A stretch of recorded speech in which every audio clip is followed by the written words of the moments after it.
Selamat hari Minggu dan salam sehat untuk saudara-saudara sekalian dimanapun Anda berada. Pujilah Tuhan, Tuhan yang maha baik dan selalu baik untuk kita, yang menjagai, memelihara, dan memberikan kebutuhan hidup kita ini. Mari kita dengarkan firman Tuhan yang diperuntukkan untuk hari ini, Minggu tanggal 19 Februari tahun 2023. Tertulis dalam kitab 2 Petrus pasal yang pertama ayat 16 hingga 21. Saya bacakan untuk kita semua.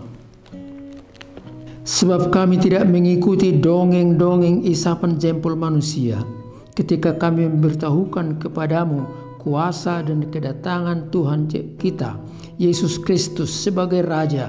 Tetapi kami adalah saksi mata dari kebesarannya. Kami menyaksikan bagaimana ia menerima kehormatan dan kemuliaan dari Allah Bapa ketika datang kepadanya suara dari Yang Maha Mulia yang mengatakan, "Inilah anak yang kukasihi, kepadanyalah aku berkenan." Suara itu kami dengar datang dari sorga ketika kami bersama-sama dengan Dia di atas gunung yang kudus. Dengan demikian, kami makin diteguhkan oleh firman yang telah disampaikan oleh para nabi. Alangkah baiknya kalau kamu memperhatikannya sama seperti memperhatikan pelita yang bercahaya di tempat yang gelap sampai fajar menyingsing dan bintang timur terbit bersinar di dalam hatimu. Yang terutama harus kamu ketahui ialah bahwa nubuat-nubuat dalam kitab suci tidak boleh ditafsirkan menurut kehendak sendiri, sebab tidak pernah nubuat dihasilkan oleh kehendak manusia, tetapi oleh dorongan Roh Kudus orang-orang yang berbicara atas nama Allah. Sampai di situ peruntukan firman untuk kita, saudara yang terkasih. Minggu hari ini disebut Minggu Estomihi. Engkaulah benteng pertahananku. Saudara, kita coba mulai untuk menyimak khotbah ini bagaimana supaya dekat dengan kita dan bermakna untuk hidup kita. Saya mau sampaikan satu ungkapan yang sering sekali kita dengar.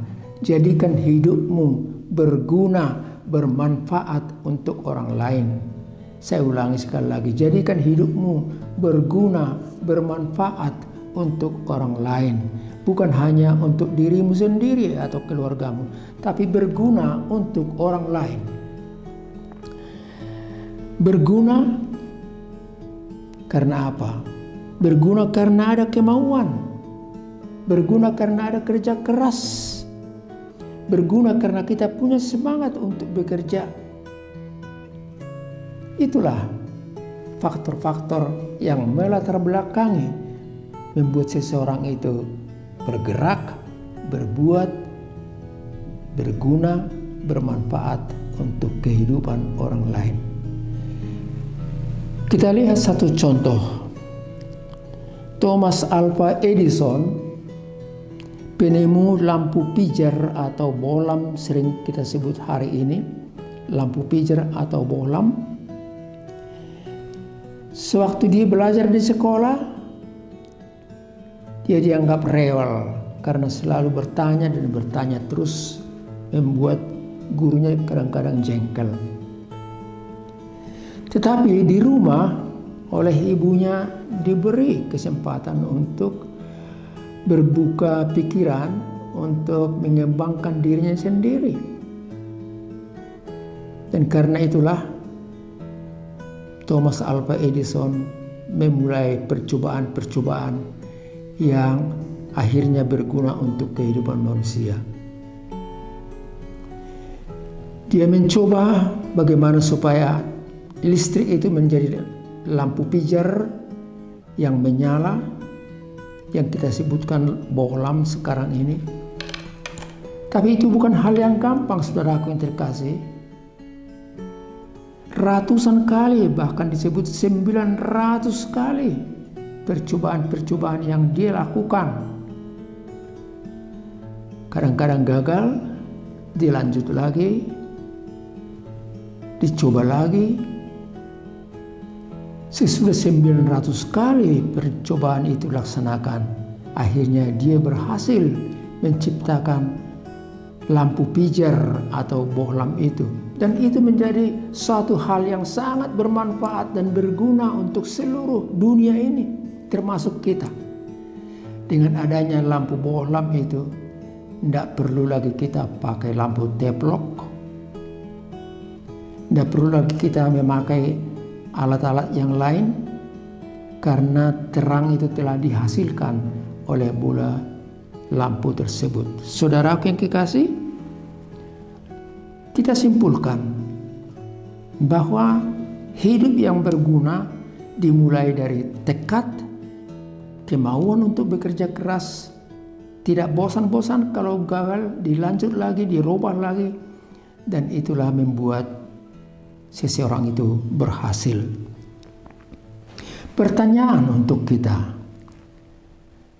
apakah kita mau hidup ini berguna? Atau ditanya, mau dibawa kemana hidup ini? Lipat tangan, pasrah, menerima keadaan, hidup aman dan nyaman, itulah hidup. Saudaraku yang kekasih, kalau kita enggan memulai satu pembaruan karena kita berpikir itu menguras energi, dana, biaya juga, maka kita akan lipat tangan dan pasrah menerima keadaan. Tetapi hal ini bukan seperti itu yang dilakukan oleh Thomas Alva Edison. Hidupnya berguna buat orang lain. Marilah kita simak apa yang dipesankan oleh khotbah hari ini untuk kita. Yang pertama, estomihi, seturut dengan nama minggu hari ini, estomihi, Tuhan tempat berlindung dalam perjuangan hidup ini. Estomihi, Tuhan tempat berlindung dalam perjuangan hidup ini. Estomihi didasari atas Mazmur pasal 31 ayat yang ketiga yang berbunyi demikian. Ya Tuhan, sendengkanlah telingamu kepadaku, bersegeralah melepaskan aku, jadilah bagiku gunung batu dan benteng pertahanan untuk menyelamatkan aku. Keluarkan aku dari jaring yang dipasang orang yang memusuhi aku. Itulah doa estomihi yang kita temui dalam Mazmur 31 ayat 3 tadi. Saudara yang kekasih, apa artinya itu bagi kita? Saudara, saya mau sampaikan, hidup ini tidak lepas dari tantangan dan pergumulan. Hidup ini tidak lepas dari tantangan dan pergumulan. Saat kita berbuat baik, saat kita melakukan pembaruan untuk perubahan yang lebih baik, ada saja orang yang tidak setuju dan merasa risih atas keadaan itu. Kita belajar dari pengalaman pendeta Dr. Martin Luther. Dia melakukan pembaruan. Dia melakukan reformasi, bukan revolusi. Reformasi artinya pembaruan secara kalam, secara bersahaya, secara perlahan-lahan. Dia melakukan itu karena dia ingin supaya manusia ini menerima manfaat yang lebih besar.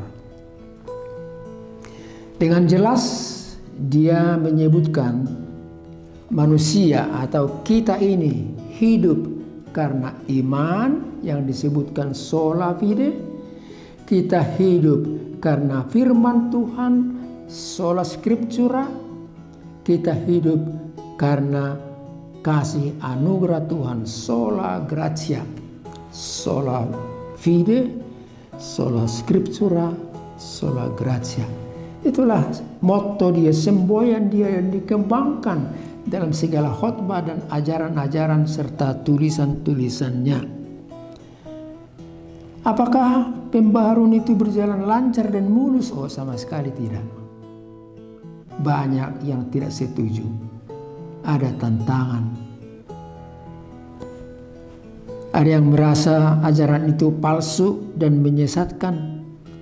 Ada orang yang merasa itu melanggar norma agama. Oleh karena itu satu ketika dia dipanggil untuk datang menjelaskan pemahamannya di satu sidang di kota Worms di Jerman. Dia datang, dia tidak takut. Pada malam sebelum hari besoknya pertemuan di Worms itu, dia menginap di satu penginapan di kota Oppenheim di Jerman. Dan di situ muncul sesuatu yang sangat-sangat indah sekali dan berguna untuk hidup manusia. Dia berdoa, dia membaca firman Tuhan, dan dia menulis satu syair, dan syair itu menjadi lagu yang sangat terkenal kemudian hari. Syair yang didasari atas Mazmur 31 ayat yang ketiga. Tuhanlah bentengku, benteng pertahananku. Kita temui lagu tersebut dalam Kidung Jemaat nomor 250A atau buku Ende nomor 117 yang syairnya berbunyi demikian. Allahmu benteng yang teguh, perisai dan senjata. Betapa besar pun sengsaramu, pertolongannya nyata. Si jahat yang geram berniat akan menang, ngeri kuasanya dan tipu dayanya di bumi tak bertara. Allahmu benteng yang teguh, perisai dan senjata. Lagu tersebut populer di tengah-tengah kita, populer di tengah-tengah gereja, terutama gereja-gereja Lutheran, gereja-gereja yang reformators. Saudaraku, untuk kita dalam hidup ini kita juga mengalami tantangan. Munculnya orang yang tidak suka mengarang berita dan menjelek-jelekkan yang baik yang kita lakukan. Kita juga berseru sebagaimana Martin Luther tadi, sebagaimana pemazmur tadi. Estomi, ya Allah, Engkaulah bukit batu, benteng pertahananku. Lindungi aku dari segala niat-niat yang jahat dari manusia. Saya yakin bila kita berdoa seperti itu, kita akan kokoh, kuat, dan mau terus berjalan bekerja untuk melakukan hal-hal yang baik. Pesan yang kedua berbunyi untuk kita, mari bertolong-tolongan dan saling menguatkan iman dalam hidup ini. Mari bertolong-tolongan dan saling menguatkan iman dalam hidup ini. Itulah pesan yang kedua bagi kita. Dan itu juga berarti bahwa kita terpanggil untuk saling mengasihi, saling menguatkan, bukan hanya karena famili, satu marga, satu suku dengan kita, satu daerah asal, tapi juga kita saling bertolong-tolongan karena kita satu iman dalam satu persekutuan di dalam Tuhan, Juru Selamat penolong kita. Marilah kita saling bertolong-tolongan. Kita lihat contohnya. Dalam nas ini, Rasul Paulus dipenjarakan di kota Roma. Tapi penjara di kota Roma itu tidak dapat menghempang untuk Rasul Petrus. Dia dari penjara menulis suratnya kepada jemaat-jemaat yang ada di kota itu. Yang awalnya setia dan taat, tetapi tergoda dan terpancing oleh ajaran-ajaran palsu.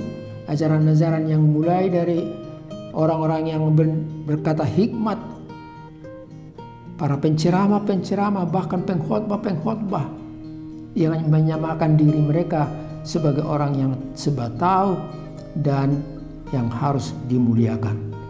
Rasul Petrus menulis suratnya mengingatkan kita, mengingatkan jemaat itu bahwa yang dimuliakan hanya satu, yaitu Yesus Kristus. Kenapa?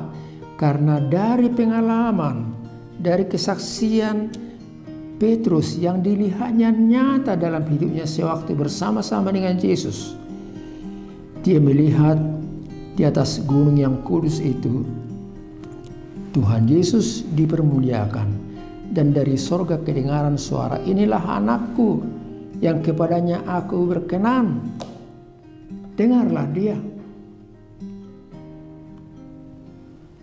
Maksud daripada pernyataan itu sebagai satu proklamasi dari sorga, menyatakan bahwa Yesuslah anak Allah yang dipermuliakan, yang dikuduskan, kepadanya kita harus dengar dan mau menyembah, bukan kepada manusia atau siapapun itu, yang ahli atau pengkhotbah yang apapun.